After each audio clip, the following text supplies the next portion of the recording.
Habang naglalakad pa uwi sa ulan ang kanyang asawa, isinakay ng kanyang asawa ang kanyang anak na babae. Dahil dito, hindi ito nakayanan ni Tryo Manowet, kahit na gusto niyang mamatay. Ngunit kapag tumatakbo sa gitna ng kalsada, nabangga siya ng kotse. Ngunit kinuha ng direktor si Juchin Nhu. Gayunpaman, dahil nalaman niyang nasangkot si Tryo sa isang aksidente sa sasakyan, hindi nagtagal ay dinala ang dalawang babae sa ospital. Gayunpaman, ang stock ng dugo ay sapat lamang para sa isang tao. Direktor walang pag-aalinlangan na sinabihan sila na iligtas si Dipchin Nhu. Sa oras na ito ang kanyang asawa ay malubhang nasugatan. Ngunit hindi niya ito pinansin. Pinili niya ang kanyang anak ng walang pag-aalinlangan. Ngunit hindi pa rin siya nailigtas. Hindi siya naniwala sa pahayag na ito. Kaya sinubukan nilang iligtas ang buhay ni Manowet. Pagkagising, nakita niya direktor sa harap niya. Ang una niyang binanggit ay ang diborsyo. Dahil na-in-love siya. Kahit halos mawala ng buhay at ang kanyang anak. This time hindi na siya magiging ganyan. Direktor hindi makapaniwala. Kaya sinabi niya kay Tryo Manowet na magpakabuti muna. At saka kausapin ulit siya.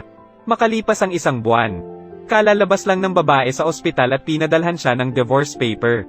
Galit na tawag sa kanya ng direktor. Tinanong niya kung maaari ba siyang makatakas sa pamilya nang wala siya. Ngunit nakaramdam ng matinding kirot ang dalaga. Napagdesisyonan na ang diborsyo. Hindi nagdalawang isip ang direktor na humarap sa kanya. Habang nag-iimpake ng bagahe, agad niyang sinipa ang kanyang malita. Pagkatapos ay inihagis siya sa kama. Pagkatapos ay gumamit ng puwersa para pigilan siya sa pag-alis. Dahil dito, sumuko siya. Ang ambisyosong batang babae na si Dipchin Nhu ay nagpaplano ng isang sulok na pag-atake. Nang lumitaw ang general at nakita siya.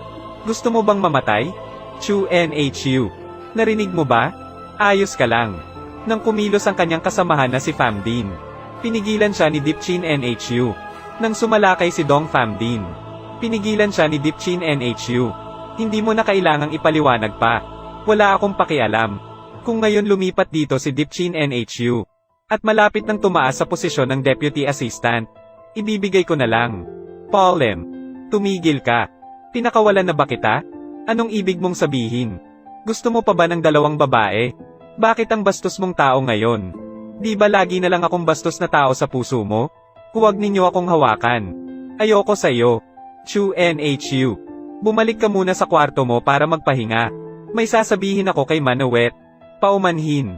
Pumunta NG mabilis. Sabi ko sa'yo. Pansamantala lang nandito si Chu Nhu. Sige. Tungkol sa love story mo. Hindi ako interesado sa lahat. Gusto ko lang malaman kung kailan mo ako hihiwalayan. Hindi mo pa nababayaran ang utang. Pero gusto ko ng divorce. Nasabi ko na sa kanya. Hindi pwede yon. Manowet. Funon.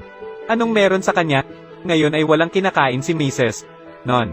Siguro mababa ang blood pressure niya. Bakit mo hinayaan? Sabi ko alagaan mo siya. Nilalagnat siya. Hindi mo kailangang mag-alala. Bibi Vuong. Kumuha ng maligamgam na tubig at tuwalya. Sige. Hayaan mo akong magtrabaho. Anong ginagawa mo ngayon? Ingatan mo ang sarili mo. Kung hindi, ako na ang bahala. First time kong gawin ito. Pinunasan ko ang katawan ng ibang tao. Dapat kang makaramdam ng karangalan.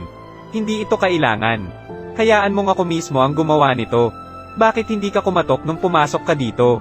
Dati nang dumating ako para hanapin ka. Hindi ko na kailangang kumatok sa pinto. Hindi kita iniistorbo. Kung sasabihin kong iniistorbo kita, pwede ba kayong pumunta ngayon? Tuan Din Zuyen. Lalaki ka. Ngunit hindi maintindihan kung paano alagaan ang ibang tao. Hayaan mo akong gawin ito. Buman na wet. Isawsaw ang tuwalya sa maligamgam na tubig. Dipchin Nhu. Ikaw lang at ako dito. Hindi na kailangang kumilos. Sa tingin mo ba nahawakan ka ni Mr. Din Zuyen dahil gusto ka niya? Pinaglalaroan lang niya ito. Maghintay hanggang magsawa siya sa pakikipaglaro sa'yo. Maaari kang mawala anumang oras. Gia Cruy. Sana may matulungan ka sa akin. Sabihin sa kanya na paalisan ako kaagad at tanggapin si Manowet. Nagbago na siya. Dati ay hindi siya nang ahas na maging mayabang. Bakit kailangan mo pang magsayang ng oras sa akin ng ganyan? O kung magkatrabaho tayong dalawa, tulungan mo akong makalabas ng bahay. Tutulungan kitang maging deputy assistant. Pumunta sa ibaba ng Manowet. Gusto niya talagang pumunta. Pagod ako. Ayoko nang makipag-usap pa sa inyo. Manowet. Sa tingin mo ba tanga ako? Isa pa, buntis siya. Dati sa ospital, nakita kong sumimangot siya. Ngayon biglang gusto mong iwan ang pamilya ng Fu. Masasabi bang ang bata sa sinapupunan mo ay anak ng pamilyang Fu? Nasabi ko na yata sa kanila. Kahit nabuntis siya sa anak ng kanyang pamilya. Ano ang mangyayari? Kung maglakas loob kang ipanganak siya, papatayin kita at bibigyan kita ng paghihirap. Hindi madaling turuan siyang maglakas loob na kumilos. Nagkaroon lang siya ng kaunting lakas ng loob. Ano ang gusto mong gawin? Mahal talaga kita. Gaano man ito kahirap, mananatili ako sa tabi mo. Gusto kong ipaliwanag ito sa iyo. Napakaraming paghihirap ang dinanas niya. Pero gusto ka lang niyang pahirapan. Humiga sa lupa. Normal lang ang itsura niya dito. Maaari pa bang itago ang iyong anak? Deep Chin NHU. Papatayin kita. Ate, ano ang gusto mong gawin? Narinig ko ang boses niya. May kakaiba siyang pakiramdam. Ito ang dahilan kung bakit hindi ko ito makakalimutan. Chu NHU. Tuwan Din Zuyen. Siya ay nasa sakit. Nakaranas siya ng makapangyarihang bagay. At talagang malupit. Kung sasabihin kong ibig sabihin niya, maniniwala ka ba? Naniniwala lang ako sa nakikita ko. Ngayong araw, babayaran kita sa lahat ng pananakit mo kay Chu NHU. Dahil hindi nito kakayanin ang mga katangahang away. Nagpadala ng mensahe ang babae kay Mrs. Ton. At tinanong kung mayroon siyang anumang paraan upang matulungan siya o wala.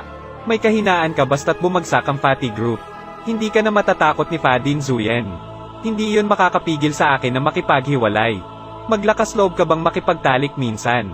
Basta aalis ako sa Fa Din Zuyen. Kahit anong mangyayari, magiging miserable ako. Deputy Director. Kasunod ng malaking bilang ng mga pagkansela ng mga kontrata sa pakikipagtulungan. At may ilang mga demanda na kailangang pirmahan. 3 araw na. Hindi pa rin tumitigil ang pagtanggi ni Fatty. Ay masyadong nakapipinsala ang mga legal na obligasyon ng aming kumpanya. Tuwan Din Zuyen. 3 araw na ang nakalipas. Hindi kita nakilala ni Miss Manawet. Miss na miss ko na kayo. Sabi mo 3 araw nang hindi umuwi si Trio Manawet. Katulong. Saan ba nagpunta yung babaeng yun? Deputy Director. Nakatingin sa kamera. 3 araw na ang nakalipas sumama ang babae kay Cotton. Ang tinanggihang utos na ito ay tila may kinalaman kay Cotty. Bakit siya naglakas loob na sumama sa ibang lalaki? Trio Manawet. Hindi ko inasahan na si Miss Manawet ay magiging mapangahas. Ngunit nakipagtulungan siya sa Cotton upang harapin ang Fatty. Hindi niya ba talaga mahal si Cotton? Tuwan Din Zuyen. Kailangan mong mahanap agad si Miss Manawet. Paano kung hindi pa sila naghihiwalay? Kung maglakas loob siyang gawin ako ng mali, arestuhin ko lahat ng sangkot. Lumapit sa akin si Trio Group dahil naputol ang kapital nito at nabangkarote. May kinalaman ba si Fa Din Zuyen? Huwag kang mag-alala. Mag-iisip ako ng paraan para protektahan sina Trio T at Cotton. Nag-aalala ka pa ba kay Cotty? Trio Manawet. Nakalimutan mo na ba kung sino ang asawa mo? Fa Din Zuyen. Kung maglakas loob kang kumilos. May proof ako dito. Ito ay panloloko sa accounting ng iyong kumpanya. Kung palayain mo si Manawet, maaari kong isumite ang patunay sa iyo. Alam mo ba ang patunay? Lahat ba ng ginagawa mo ay nananatili sa isang bagay na sadyang ipinahayag ko? Dahil para gabayan ka. Sa kasalukuyan ay mahirap pa rin para sa iyo na protektahan siya. Paano mo ito protektahan? Sabi ng matanda. May mali sa iyong katalinuhan. Sabi niya bumalik ka agad. Anong ibig mong sabihin? Hindi pwede yon. Hindi mo deserve na nakawin ang babae ko. Fa Din Zuyen. Kung may problema ka, ituro mo lang sa akin. Bitawan mo ako. Kahit mamatay ako, hindi ako babalik sa'yo. Hindi ko kayo bibitawan. Dalhin siya sa bahay at subukang lumabas. Pagkatapos ay sabihin sa iyong mga matatanda. Kung gusto mong patawarin ko siya, alam mo na ang gagawin. Alam ko. Fa Din Zuyen. Manawet. Pabayaan mo na ako. Fa Din Zuyen. Kasuklam-suklam ka talaga. Matagal mo na itong pinaplano. Hindi ka ba natatakot sa paghihiganti? Bakit hindi mo subukang lumabas at magsalita? Walang maganda sa kanya na nagtaksil sa akin. Gusto ko siyang makasama. Sinusubukan kong maging mas mahusay kaysa sa kanya. At least magiging malaya ako sa tabi niya. Napakahusay. Ang susi sa iyong kalayaan tungkol dito ay hindi. Sige. Simula ngayon ikukulong na kita. At hindi ka hahayaang pumunta kahit saan. Pagkatapos ay susubukan kong tumakbo mula sa'yo. Parang masyado akong naging maluwag sa'yo. Fa Din Zuyen. Ano ang gusto mong gawin? Anong ginagawa mo ngayon? Bitawan mo ako. Nagtanong ako sa kanya saan hinawakan ito ni Cotton. Huwag ninyo akong hawakan. Hindi siya katulad mo. At least hindi niya ako pinilit dati. Sa tingin mo ito ay pamimilit? Parang hindi pa rin niya alam kung ano ang pakiramdam ng may insulto. Tanong ko ulit. Natulog ka na ba kay Cotton? Siyempre kahit kailan. Sige. Susuriin ko ito ng kaunti at tingnan. Natapos na ang episode ngayong araw. Abangan ang susunod na update sa episode.